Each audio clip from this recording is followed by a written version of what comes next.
أعوذ بالله من الشيطان الرجيم بسم الله الرحمن الرحيم الحمد لله رب العالمين ثم الصلاة والسلام على رسوله الأمين أما بعد.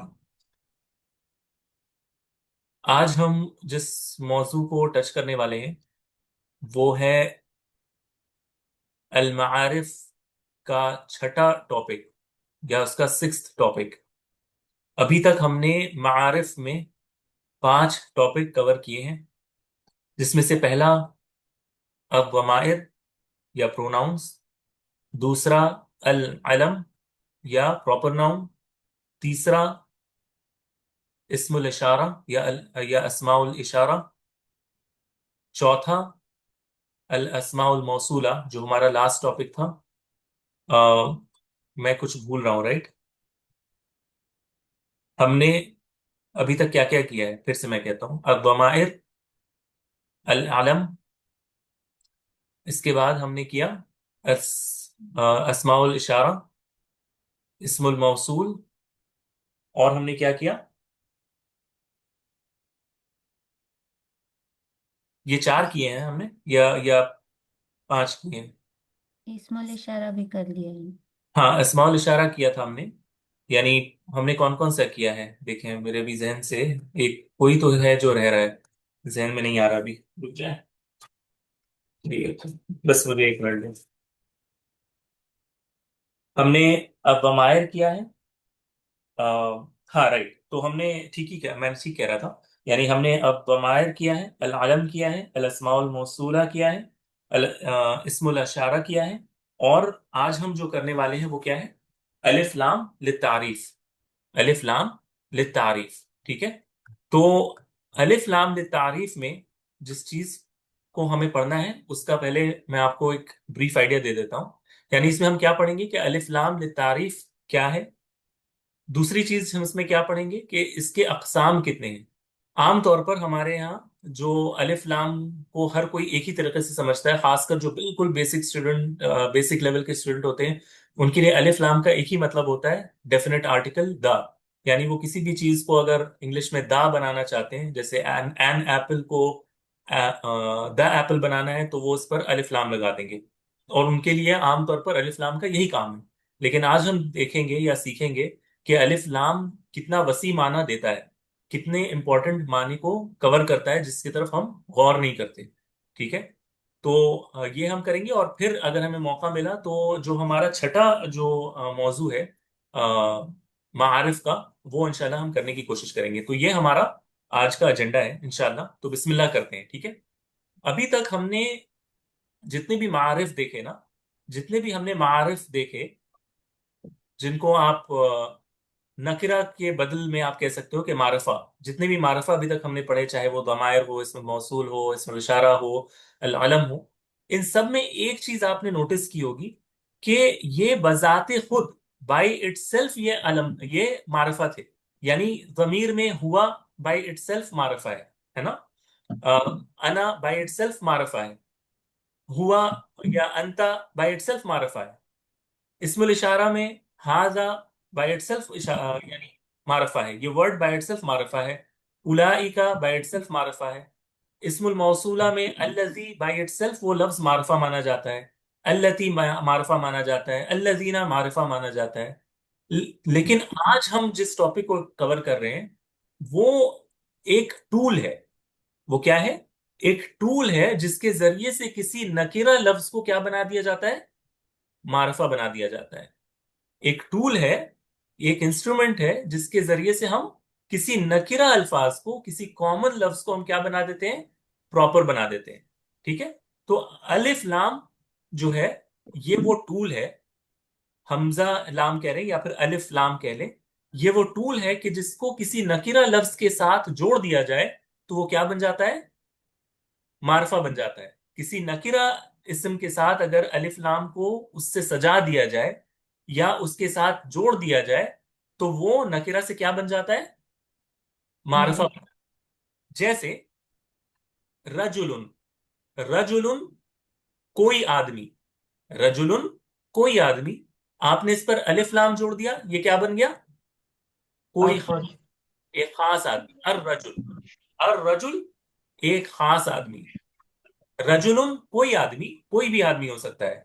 الرجل کوئی خاص آدمی. کتاب کوئی کتاب. الکتاب کوئی خاص کتاب. ٹھیک ہے، کوئی خاص کتاب. الفرس گھوڑا. الفرس کوئی خاص گھوڑا. ٹھیک ہے، تو یا گھوڑی. تو اس میں کیا ہے، ایک ٹول ہے الف لام. ایک ٹول ہے جس کے ذریعے سے آپ کیا کر رہے ہیں، کوئی بھی نکرہ لفظ کو لے رہے ہیں جس پر تنوین لگی ہوتی ہے، اس کے ساتھ آپ اس الف لام سے سجاتے ہیں اور اس کو آپ کیا بنا دیتے ہیں، معرفہ بنا دیتے ہیں.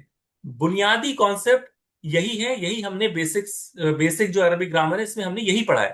ایسا ہی ہے نا، ہمیں یہی پڑھایا جاتا ہے کہ کسی بھی لفظ پر الف لام لگانے سے وہ کامن سے کیا بن جاتا ہے، پراپر ناؤن بن جاتا ہے، نکرہ سے معرفہ بن جاتا ہے.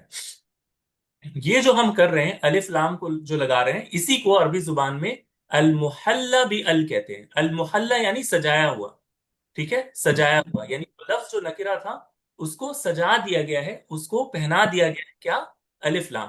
یا پھر اس کو المعرف بھی ال کہتے ہیں، یعنی جس کو نکرہ کو معرفہ بنا دیا گیا ہے کس کے ذریعے سے، ال. تو اس کے الگ الگ نام ہیں، مختلف علماء مختلف نام یوز کرتے ہیں. کوئی اس کو معرف بھی ال کہتا ہے، کوئی اس کو محلہ بھی ال کہتا ہے، کوئی اس کو المقترن بھی ال کہتا ہے، کوئی اس کو الف و لام کہتا ہے.